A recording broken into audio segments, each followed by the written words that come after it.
Batal menikah mungkin adalah sesuatu yang ditakutkan oleh banyak orang yang setelah berhubungan sekian lama dan pernikahan itu sudah ada di depan mata. Tapi apapun tadi, ini sebenarnya adalah sebuah blessing in disguise. Karena daripada nanti malah akan bercerai, mendingan batal dalam menikah meskipun telah lamaran. Lalu apa yang harus dilakukan? Dan amalan apa yang harus kalian juga lakukan agar kalian bisa terhindar dari petaka batal menikah? Seperti yang sayangnya sekali lagi ini menimpa Ayu Ting Ting. Yuk kita akan lihat menggunakan kartu-kartu saya.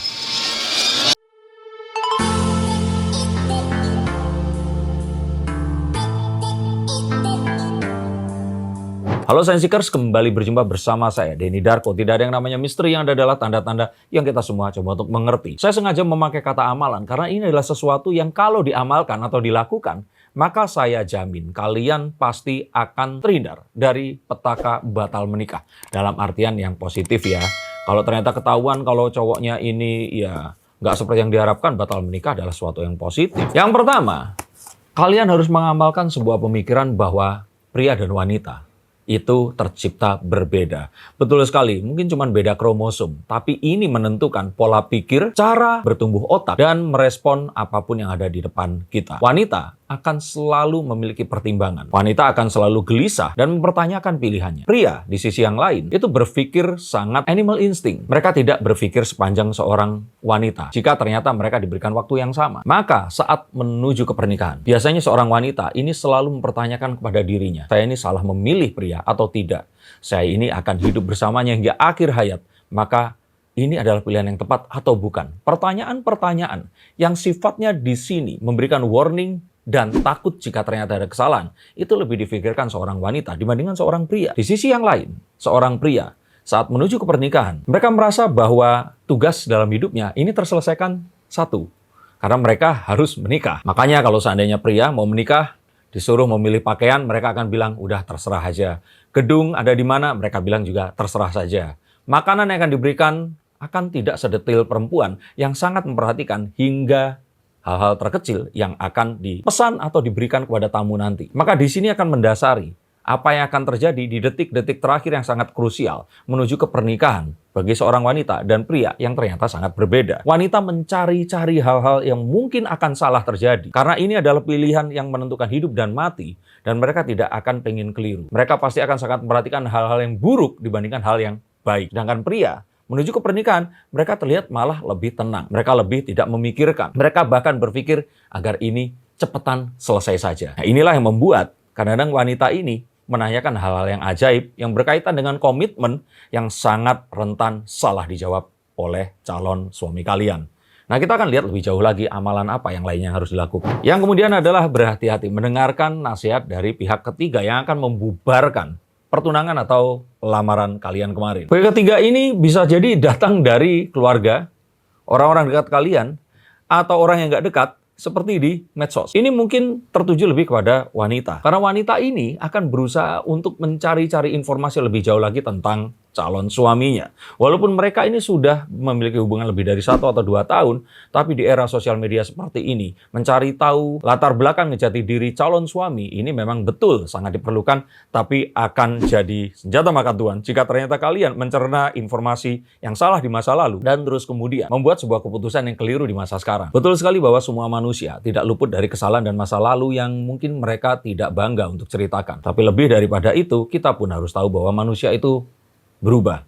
Manusia itu mau untuk hijrah juga. Maka menyikapi apapun yang terjadi di masa lalu, yang muncul kembali di masa kini dengan bisikan dari orang-orang yang ada di sekitar kalian, ini adalah satu hal yang harus dipertimbangkan. Terutama jika ternyata kita tidak memiliki pengetahuan tentang motivasi orang-orang atau medsos, netizen yang ada di medsos maksudnya, memberitahukan hal tersebut kepada kalian. Maka hati-hati dan kalian harus tetap mempertimbangkan benar atau tidaknya informasi yang kalian dapatkan tadi. Yang berikutnya amalan apa yang harus dilakukan? Hati-hati. Karena biasanya saat mau menikah, kalian berdua itu terus kemudian akan duduk dan membicarakan nanti masa depan akan seperti apa.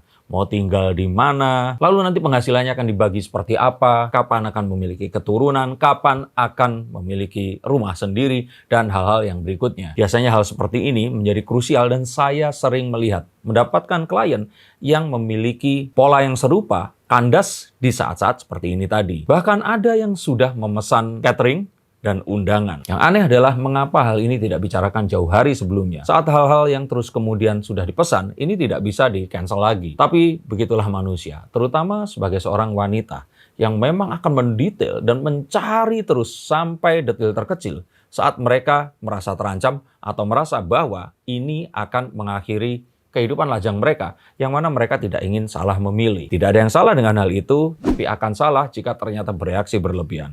Dan terkadang pria di sini tidak dibekali kemampuan untuk menjawab, kebijaksanaan untuk berpikir dan memberitahukan hal yang harus diberikan, dan membuat ini berakhir dengan pertengkaran yang terus kemudian memisahkan mereka. Yang berikutnya, hati-hati juga, amalannya adalah membicarakan hal-hal yang krusial dan penting secara serius lewat telepon minimal atau berjumpa. Maka hal-hal yang berkaitan dengan pernikahan jika dibicarakan lewat WA, apalagi hal tersebut terjadi karena kalian berdua terpisah oleh jarak, maka inilah yang akan menjadi petaka yang sesungguhnya. Yang satu perlu diyakinkan, yang lainnya tidak memiliki sebuah fasilitas untuk membuat keyakinan itu tadi bisa terwujud. Bagaimana mungkin lewat pesan WA?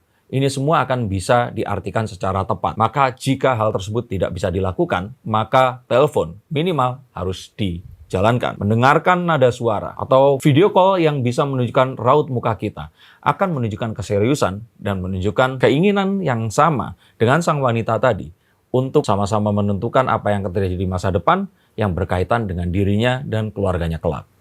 Amalan berikutnya adalah berterus terang, membicarakan semua. Mengatakan apa yang terjadi dan tidak menutup-nutupi. Karena jika ternyata terbukti menutupi, ini akan dianggap sebagai sebuah tindakan yang tidak jujur dan membuat biasanya wanita ini akan menjadi ketakutan dan malah membatalkan semuanya.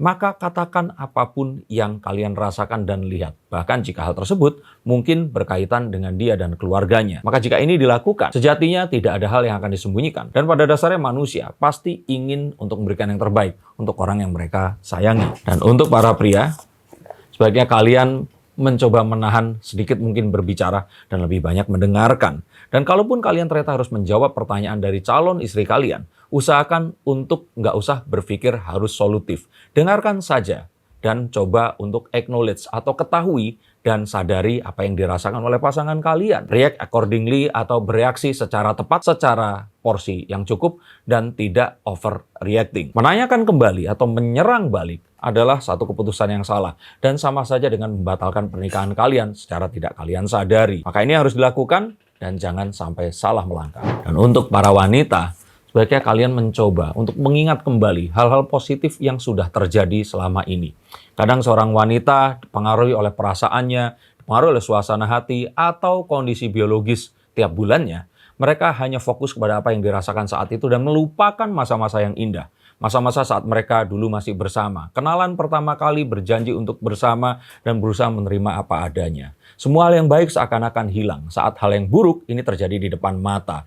Maka kepintaran pria untuk menenangkan dan mencoba untuk mengetahui perasaan yang sebenarnya ini adalah menjadi penting. Maka jika para wanita ini merasakan satu hal yang membuat marah, duduklah, tenangkan, jangan ambil keputusan, berpikirlah beberapa hari, baru putuskan ini semua berdasarkan resiko dan juga perhitungan hal-hal yang memang harus ditentukan. Jangan mengambil keputusan yang kalian akan sesali di kemudian hari. Yang berikutnya, sepakati apa yang akan terjadi ke depannya. Dan jika ternyata melibatkan hal yang penting, ini tidak ada salahnya melibatkan orang ketiga sebagai saksi. Jika ternyata berkaitan dengan finansial, tidak masalah juga kalian membayar seorang lawyer atau notaris untuk mencatat apapun yang terjadi. Jangan sampai ada hal yang disembunyikan. Jangan sampai ada perasaan yang memang disimpan. Jangan merasa bahwa nggak apa-apa deh ngalah sekarang nanti dibicarakan. Tidak. Bicarakan semuanya, buka semuanya, dan buatlah ini untuk menjadi tiada dusta antara kalian berdua. Dan evaluasi apa yang diberikan oleh keluarga Apapun keputusan tetap ada di tangan kalian. Jangan sampai keluarga memberikan sebuah keputusan yang akan menjadi keputusan kalian dan kalian sesali. Pernikahan, betul, harapannya terjadi sekali seumur hidup. Untuk itu harus berhati-hati mendengarkan masukan. Betul sekali jika mereka memiliki banyak sekali kekhawatiran, tapi jangan sampai ini semua terus membuat kalian takut melangkah. Bicarakan ini, usahakan mencari second opinion, dan kalau bisa diskusikan dengan pasangan kalian agar apapun yang terjadi tidak membuat hal yang tidak diinginkan ini terpaksa harus diambil dan batalkan pernikahan yang sudah di depan mata. Dan yang paling penting, amalan terakhir di sini adalah berhenti atau puasa medsos. Paling tidak ya seminggu, 5 hari sebelum hari pernikahan kalian.